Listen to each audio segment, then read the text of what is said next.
I'll start over. Okay. Hello, everybody. My name is Kate Weaver. I'm an associate professor here at the Lbj School, as well as associate dean for students. I'm Wayne. I am a current student here. I'm a second year Master's of Public Affairs major, focusing on nonprofit studies. So we want to take the next 30 minutes to really tell you something about the culture of Lbj, specifically from a faculty perspective, but from the point of view as well of faculty and students working together. Because it is really one of the greatest things about Lbj is the opportunity to work very closely with faculty on research, on professional development, on events, all kinds of things. And in fact, I always tell students when I'm first speaking to them that if they're choosing between, let's say, one of those East Coast schools and the University of Texas, one of the things that we can really offer is the intimate community experience that other schools can't. And at Lbj, with such a small PhD program, our master's students really take the front of stage. And so they are the ones that get to be involved with research, to work directly with faculty, to work with our research centers and so forth. So a couple things about the culture of Lbj. I would say first, this is definitely an open door, open culture kind of place. It's not uncommon for students to call their professors by their first name, and to become very involved in professors' research, for professors actually to co-author with students, and to also travel for other research, professional events, and so forth. And so that open door culture is something that's very different than any other public policy schools, in my opinion. By the way, just as a point of logistics, you might want to mute yourself just for the duration of our opening comments, and then we'll open it up for discussion. So in addition to an open door culture, this is the kind of place also where everyone is involved in community engagement. This is something that Wayne can speak to quite well, as he's one of the leaders of our key student groups. That's right. So I'm the chair for the Pride Policy Alliance here at Lbj, and I've also worked with the Graduate Public Affairs Council. And I mean, from day one walking into Lbj, the faculty and staff have been very welcoming and very open. You know, once the school semester kind of gets going, everybody gets really bogged down with, work you have to do and readings you have to keep up with. But most professors that I've had and dealt with have always had office hours and the ability for you to go talk to them about any kind of trouble you might be having with their class. They'll never tell you the answer, but they will guide you in the right direction. And it's really helpful to know that we can interact in that way with our professors, especially I think one of the nice things about Lbj is that a lot of our professors are practitioners, and so they've been in, whatever field you might be interested in. So, find a professor that, worked in the legislature, or find one that used to be a nonprofit executive, or, whatever it might be, whatever your interest is, you can find somebody who's kind of worked in that arena as well. Right. That kind of gets to the second point. In addition to being an open door culture, it's very much an open Rolodex kind of culture. Faculty are here to provide connections and introductions to students. And so faculty are very involved in helping students find internships, find fellowships, find research opportunities. And the faculty here are incredibly engaged and tapped in to the world in DC, into New York, Geneva, everywhere in the world. So that is an amazing asset. You don't have to rely solely upon, let's say, a career services department, although we have an absolutely fantastic career services team. The faculty are very involved in professional development of our students from day one all the way past through graduation. In fact, I still work constantly with alumni. Yeah, I can definitely attest to that. Even some of the centers that are housed within Lbj. So we have the one that I work closely with is the RGK Center for Nonprofit Studies, and the faculty and staff that work in that department are incredible. The opportunities that we just even get to hear about, let alone participate in through the connections that our faculty and staff have, are incredible. Yeah, and we have many research centers. So the Strauss Center for International Security and Law, the Clement Center for National Security, the RJK Center for Nonprofit Management and Philanthropy, Ray Marshall Center for Human Resources, Center for Health and Social Policy. I can go on and on and on. The point is that the Lbj School is a thriving research environment where we're constantly engaged in sort of the most pressing policy issues, doing some hard analytical work behind it, but also sometimes advocacy and other ways in which we influence policy. And the master's students here are very, very involved in that entire process, working closely with the centers, as fellows, as student workers. We have some special programs, for example, the Brumley Fellows Program for the Strauss Center, where they get a fellowship, they get to meet weekly, and when famous speakers come in, they get exclusive time with them. So they sat down one-on-one with James Brennan, with James Comey, and others. So it's a really amazing environment where students aren't the afterthought of the policy school. They're very much the forefront of what we do. I would say another example, I'm not talking too much, is policy research projects. Yes. Yes. Yes. So LBJ is unique in the sense that we have a year-long class that's required for all of our master's students called a policy research project. And it's a class where together we all get a client, we get a project, and from day one, we're working on the conception of the project all the way through delivery.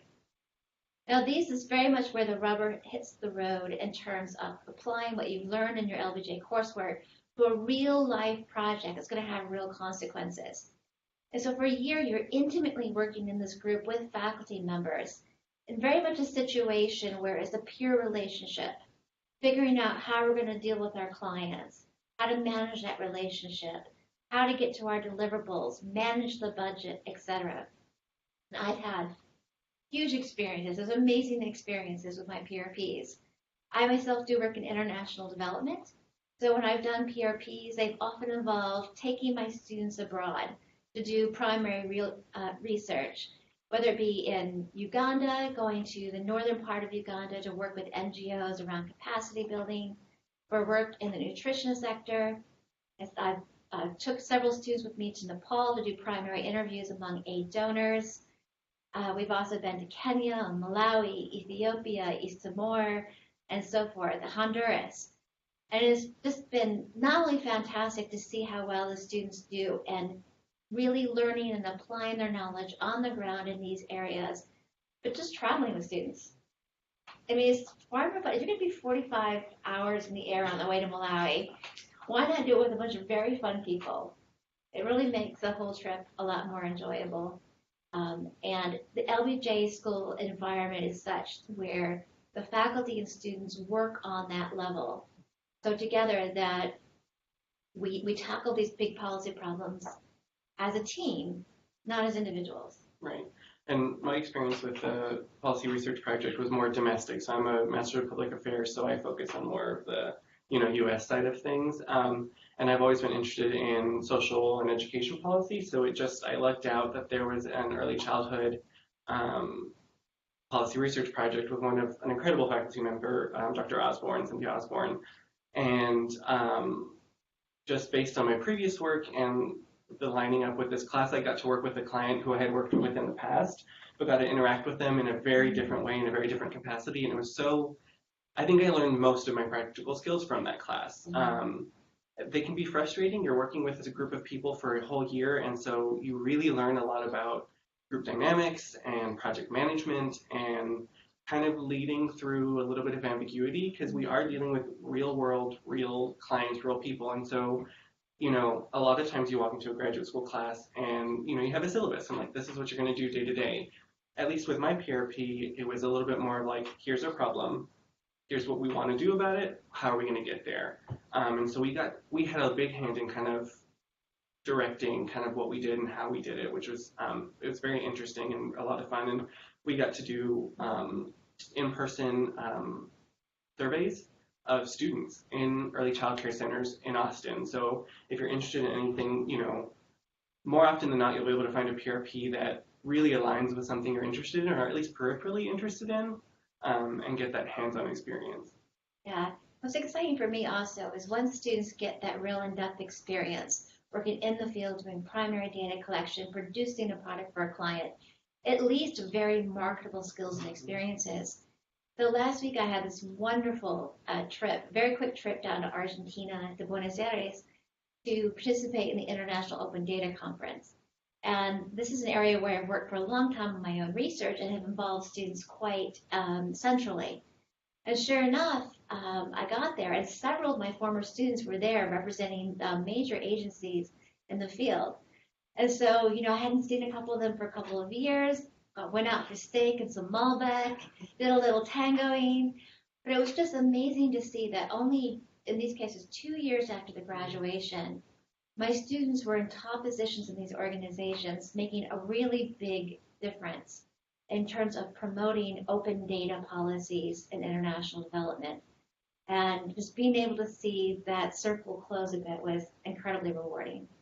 Yeah, being able to put a lot of like the theoretical that we've learned into practice, I think was the best takeaway of the PRP is, you sit in class and you're learning all of these things and, if you have a very specific career track, then you're like, okay, I know how I'm going to use this and this, but if I came in with not a whole lot of background in policy or, data analytical background or anything, and so I was able to take some of the theory that we were learning in, microeconomics or empirical methods and use it in a world that I'm familiar with and that I can see the transaction of, the skills that I'm learning versus what we're going to have to produce in the future. Right. I would also say that a very nice thing about LBJ, something that attracted me to actually work here, was that faculty are very involved in individual advising of students. Mm-hmm. So unlike other very big public policy schools where you might have professional staff that do all the advising, here it's very easy for students to find faculty mentors. We have dedicated graduate advisors for all of our master's program, and they are themselves faculty members. They are constantly available to our students. And in my role as Associate Dean for students, I'm continuously working and meeting with students and student groups to improve the student environment of the school. And I think it's pretty unique to have faculty so involved in those kinds of relationships. And it's so important because it is those relationships that are going to benefit you and your long-term careers and professional development. These are the people who you're going to call in 3 years, say, I need another reference for this job.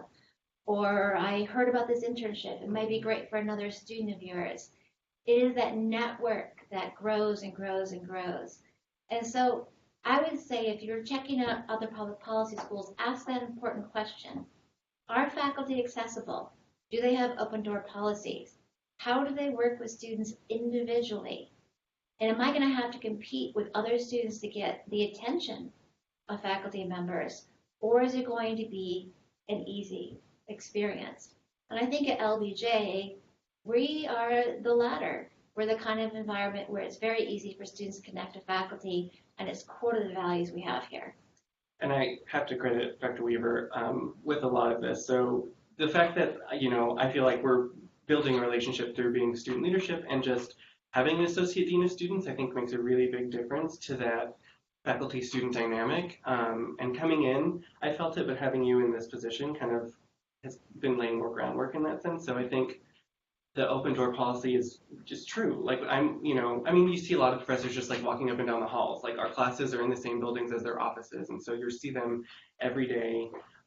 They're pretty easy to make appointments with and just kind of talk to. You can talk about schoolwork. You can talk about like career goals. You can get real philosophical and talk about just like life and what's going on. But I mean, and the faculty's invested. Like I don't think I've ever had a meeting with a faculty member where I feel like they don't care about what I'm saying or what I have to bring to the table or what my questions are. All of our faculty has been involved and wants to learn about us and wants to see us succeed too. Yeah, we take teaching very, very seriously here. So on average, the quality of our courses is so much more than what I've seen anywhere else in my career. We have a little bit of internal competition even over who can be the best teacher, who can provide the best opportunities to our students in terms of internship leads or career networking, etc. It's really a place where the students come first.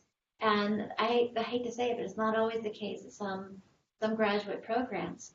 And so I think the Lbj School is really ideal for the student that is looking for that kind of environment, that loves teamwork, that wants to get involved in research, that really wants to interact with faculty, and wants a place that's small enough to be able to have the access, but large enough to actually have the broader community to tap into. Yeah, I think that also speaks to the fact that the Lbj School is part of the University of Texas campus. It's one of the largest research campuses in the country. But being where LBJ is kind of relative to campus, we do feel like our own little small community, but we have this vast variety of resources. So I personally work off the LBJ campus in the greater UT community, but being able to bridge those resources has been really interesting and fun. Yeah, and in fact, even in our programs, we really encourage students to take courses outside of LBJ. So as part of your degree requirements, you can take classes in law, business, government, history, social work, community regional planning, and even now we're going to have some courses available in the Dell Medical School. We also have 14 dual degree programs.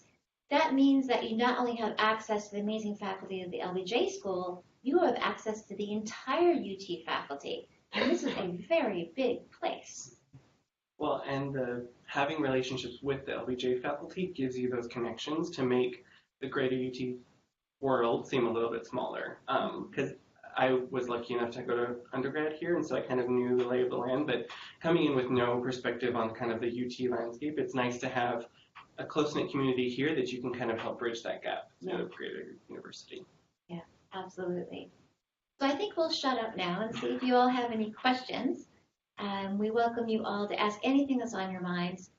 This is Las Vegas rules, so actually, no, it's not because we're going to post this later, but feel free to be blunt in your questions.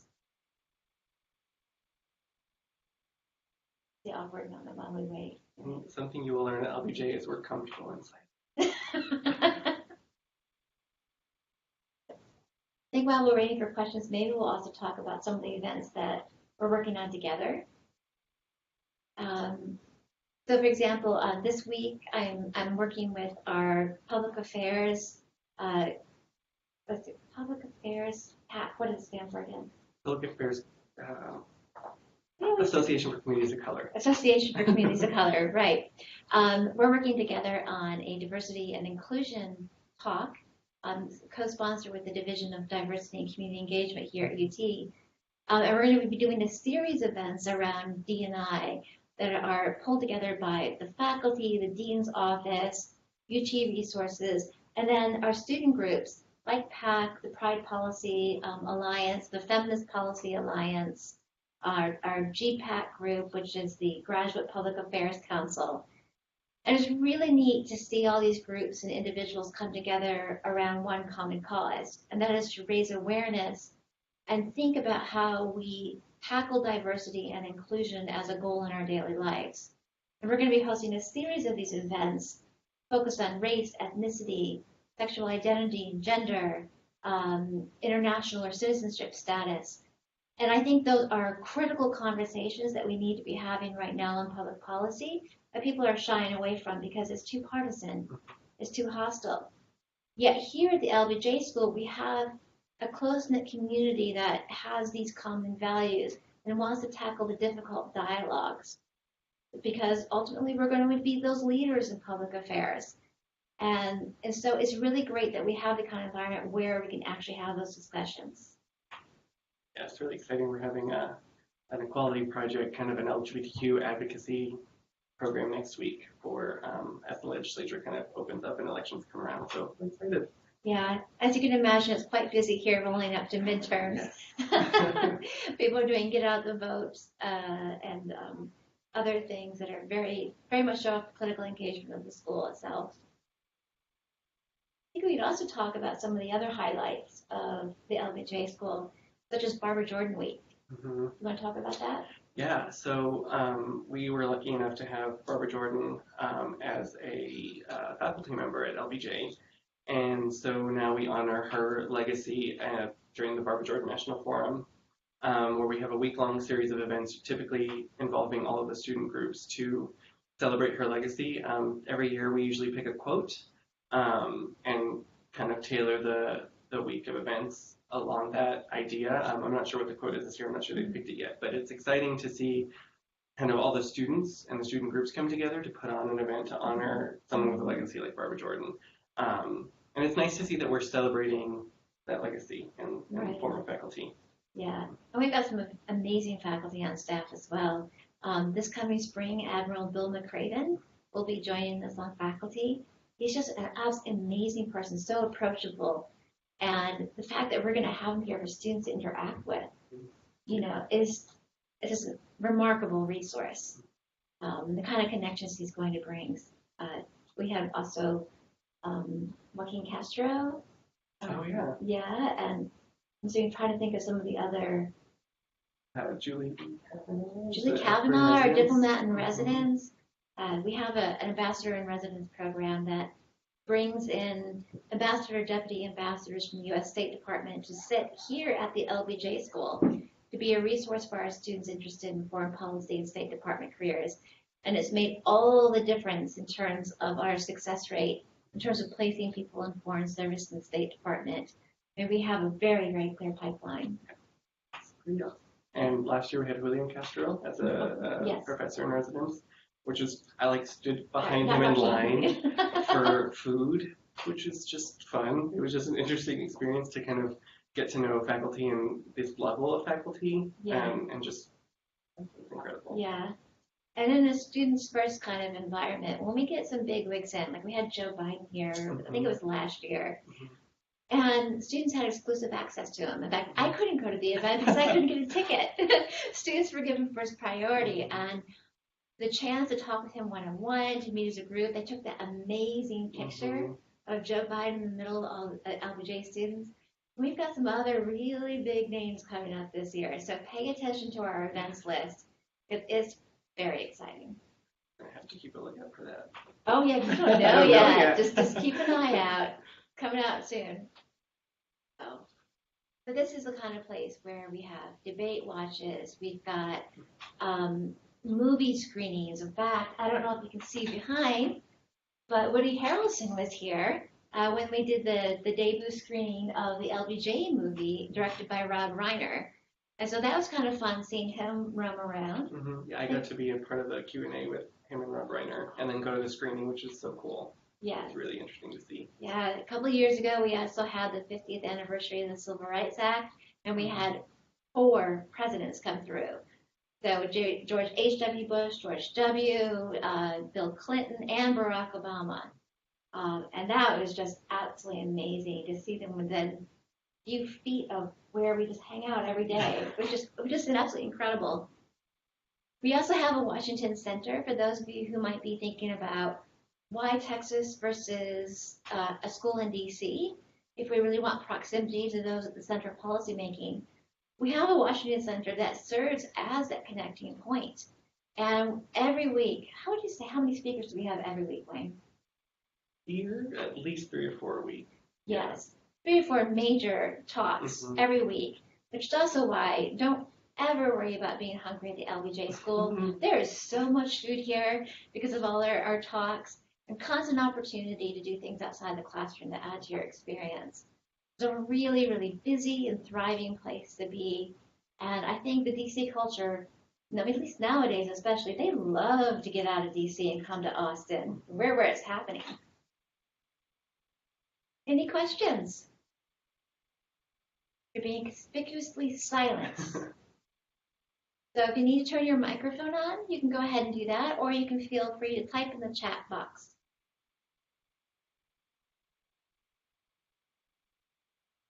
Is a moment where you say Bueller. Right. Bueller.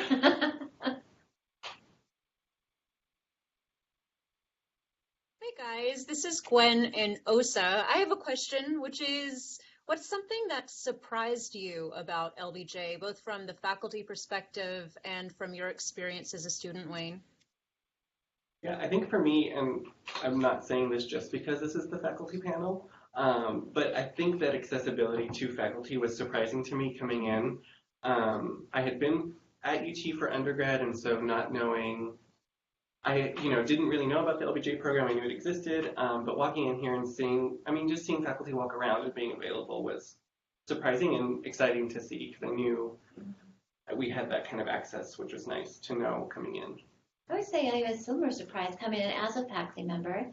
I had fled from a traditional political science department where if you spent too much time teaching or mentoring students, people just assumed it was because you were not doing your research, and so you were kind of informally punished for it.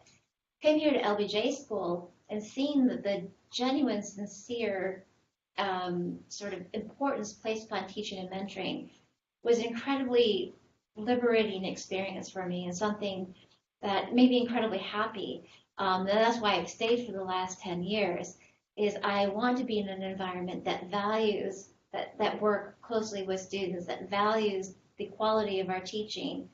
And ultimately, it makes my research so much more fun because I've got students involved in every aspect of it. So it's just incredible. So there is a one question here from TZ. Travis. Oh, okay. Oh, no, I see it. Hi, Travis. Is there a strong veteran community at LBJ? Oh, yes, absolutely. That's such a great question, Travis. We do have many, many veterans as well as active duty military officers here at LBJ.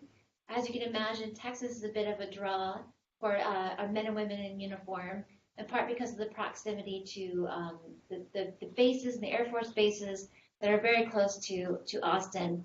We have a thriving veteran services on campus as well. So I would say that every semester we have about 10% of our students at least that come in on the GI Bill, if not more. We also have a student group that focuses specifically on veterans, and really it's an affinity group where they get together and kind of help each other out, put on events, things like that too, if you're interested in something like that as well. Yes, absolutely. We also have several members of the faculty who are veterans, including a few generals and admirals. Yeah. Great. Yeah. Yeah, I think the community here in LBJ is really strong for veterans. And Travis, if you're active duty, we also have the opportunity, if you get leave from the Army or deployment to do your master's degree, we can be very flexible given your timing and other restrictions of your deployment. So feel free to reach out to me directly. My email is ceweaver@austin.utexas.edu. And we can talk about, your objectives and your options and how LBJ might be the right fit for you.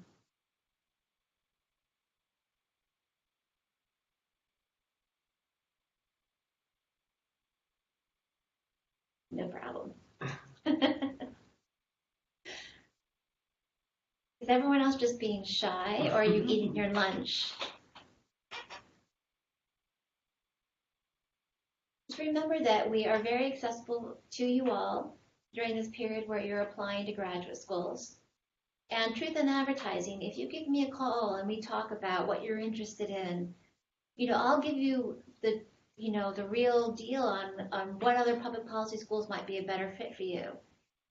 We want to make sure that when students are here is the right fit for them. It is, going to give them the skills that they want, the substantive expertise that they want. And so there's nothing disingenuous about the Lbj School experience. But take advantage of the fact that we are super accessible during this period of time. You can come in for a campus visit. You can call any faculty member to have, a chat about research and courses and everything else at Lbj. Our amazing staff at OSA are also well prepared to tell you about professional development, career services, all about Austin, and about how to apply and get financial aid and fellowships. We're really open during this period of time, and so please take advantage of that. We also have a student ambassadors program, so if you ever want a student perspective, you can contact OSA and ask to get connected with a student, and we're always willing to talk to you about anything and everything. If you happen to be here in Austin, you can also arrange to come by and sit in a class, see what it's like. Is there anyone else out there that's considering other public policy schools? Feel free to ask those tough questions.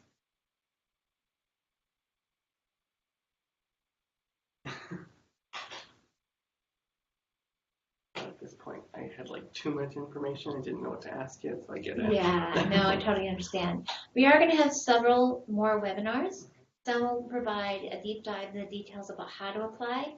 Others will focus on different things, highlighting our research centers, highlighting some of our student groups, our diversity and inclusion initiatives, and maybe even some faculty highlights to come in and talk about how they engage in policy research and in the policy world.